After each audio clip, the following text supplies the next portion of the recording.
এইটো ৰাইজসকল চাব দোকানত কি আছে। এইটো হ'ল পূজাৰ থালি, আপোনালোকে ইয়াত আহিব পাৰিব।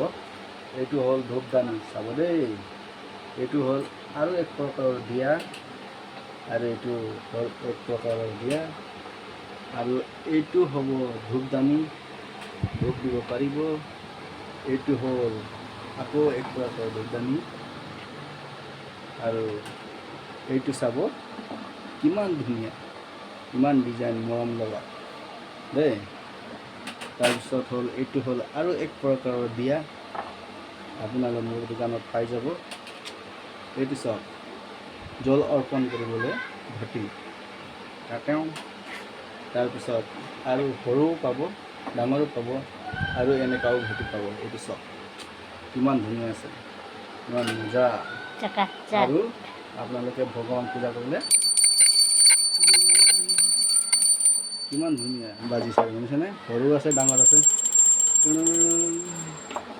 এইটো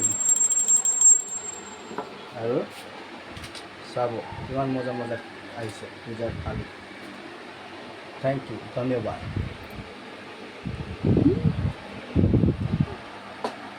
सब पे हिलाएर खतम।